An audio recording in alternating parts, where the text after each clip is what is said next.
السلام علیکم دوستو، میں پیشے کے اعتبار سے لیکچرار ہوں اور اسلام اور تقابلی علوم کی ریسرچر اسکالر بھی ہوں۔ میرا نام نلیمیہ ہے۔ میں آپ کے علم کا احترام کرتی ہوں، لیکن میرا ایک سوال ہے۔ بھوش پرانا میں لکھا ہے کہ جو بھی نبی آئے گا، جو بھی پیش گوئیاں اس کے حوالے سے کی گئی ہیں وہ انہیں پورا بھی کرے گا۔ جو نہیں کرتا وہ نبی ہونے کا اہل نہیں ہے۔ یہ سادہ سی منطق ہے۔ بھوش پرانا میں لکھا ہے کہ آنے والا نبی محمد صلی اللہ علیہ وآلہ وسلم کے سوا کوئی نہیں، مگر آپ نے اس سے اگلے اشلوک نہیں پڑھے۔ نبی کو ملیچھا بھی کہا گیا ہے، اور ملیچھا کو سنسکرت میں نان آرین، گنہگار یا برا آدمی کہا جاتا ہے۔ یہ ملیچھا کے 3 مطلب ہیں، تو کیا اس کے مطابق آپ کے نبی گنہگار یا برے آدمی تھے؟ اور اس پیش گوئی کا اگلا حصہ یہ ہے کہ وہ ماروستل سے تعلق رکھتے ہوں گے، اور سنسکرت میں اس کا مطلب ہے موت کی سرزمین، اور عرب کو تو موت کی سرزمین کا خطاب ہی نہیں ملا کیونکہ یہ بنجر زمین ہے۔ اور تیسرا پوائنٹ ہے کہ یہ نبی پانچ گویا اور گنگا دریا میں غسل کرے، اور ہم جانتے ہیں کہ آپ کے نبی نے یہ نہیں کیا۔ وہ کبھی اس سرزمین پر آئے ہی نہیں،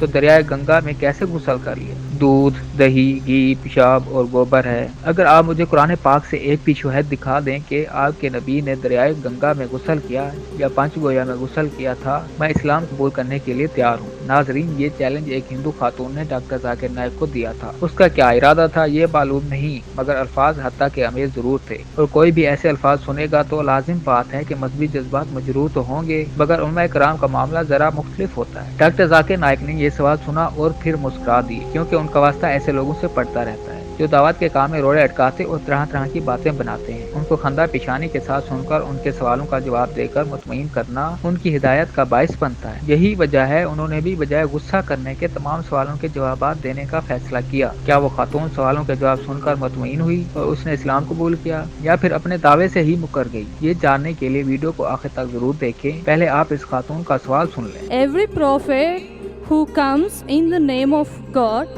will fulfill the prophecy which is made for him. Meaning, Lecha, it is derived from Sanskrit dictionary, the meaning, and the meaning means non-Aryan or sinner or wicked person. These are the 3 different meanings given to the word Lecha. So according to this, can Muhammad be a sinner or a wicked person?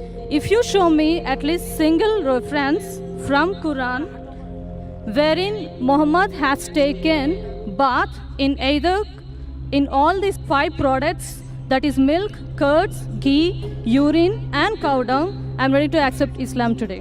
Doctor Zakir Naik نے اس خاتون کا challenge قبول کیا اور کہا کہ میں آپ سے متفق ہوں بہن، پیش گوئیوں کا 50% سے زائد پورا ہونا ضروری ہے، ورنہ نبی کا دعویٰ نہیں کیا جا سکتا۔ میں آپ کے تینوں سوالوں کا جواب دوں گا، دیکھتے ہیں کہ آپ اسلام قبول کرتی ہیں یا نہیں۔ یہ الگ بات ہے کہ آپ سچائی کو سن ہی نہ پائیں۔ میں آپ کی ملیچھا کی تینوں تعریفوں سے بھی اتفاق کرتا ہوں۔ ملیچھا کا ایک مطلب غیر آریائی یعنی ہندوستان میں نہ رہنے والا ہے، ایک مطلب گناہگار اور ایک مطلب برا آدمی ہے۔ یہی وجہ ہے کہ ہندو مسلمانوں کو ملیچھا کہتے ہیں۔ جب وہ یہ کہتے ہیں تو ان کا کہنے کا مطلب مسلمانوں کو گناہگار اور بدکار بتانا ہوتا ہے، مگر وہ بھول جاتے ہیں کہ اس کا ایک اور مطلب فارنر یعنی باہر سے آیا ہوا ہے۔ جب میں صحیفوں کا حوالہ دیتا ہوں تو اس کا یہ مطلب نہیں کہ ایک لفظ کے 4 مطلب ہیں تو 2 سے زیادہ درست ہونے ضروری ہیں۔ اگر لفظ کی ایک تعریف درست ہے تو بھی سب کو سمجھ آ جاتی ہے۔ مثال کے طور پر قرآن پاک کہتا ہے کہ سور کا گوشت نہ کھاؤ، اور سور کے گوشت کے لیے انگریز میں پگ کا لفظ استعمال کیا گیا ہے۔ آج اگر آپ ڈکشنری کھولیں تو پگ کا مطلب پولیس والا بھی لکھا ہے، مگر جب قرآن اور بائبل باتیں کرتے ہیں تو وہ پگ کا مطلب سور کا گوشت ہی لیتے ہیں۔ جب بائبل میں لکھا ہے کہ پگ مت کھاؤ تو اس کا مطلب ہے سور کا گوشت مت کھاؤ، اس کا یہ مطلب نہیں کہ پولیس والا مت کھاؤ۔ اگر آپ تقابلی مذہب کی طالب علم ہیں تو آپ کو معلوم ہونا چاہیے کہ ایک لفظ کے 10 مطلب بھی نکلتے ہیں، تو آپ کو ان 10 میں سے ایک درست لفظ کو چننا ہے جو آپ کی بات پر پورا اترتا ہو۔ 2 بھی صحیح ہو سکتے ہیں، 3 بھی، اور 10 کے 10 بھی درست ہو سکتے ہیں، مگر 10 میں سے ایک کا مطلب بھی صحیح ہو تو یہ اس پیش گوئی کو درست ثابت کرتا ہے۔ تو یہاں ملیچھا کا مطلب غیر آریائی ہے، اور میں نے بھی جب یہ لفظ اپنے لیکچر میں استعمال کیا ہے اس کو واضح بھی کیا ہے کہ اس کا مطلب غیر آریائی ہے۔ آپ کسی غلط مطلب کو اس پیش گوئی میں شامل کر لیں تو بہن یہ آپ کی غلط فہمی ہے۔ اگر آپ کہیں کہ بائبل اور قرآن کہتے ہیں کہ پگ کا مطلب ہے پولیس والے کو مت کھاؤ، تو آپ خود کو تقابلی مذہب کی طالب علم نہیں کہہ سکتی۔ Today, if you open the dictionary, one of the slang meanings for pig is a cop, means a policeman. So one meaning is pig, the other meaning is a policeman.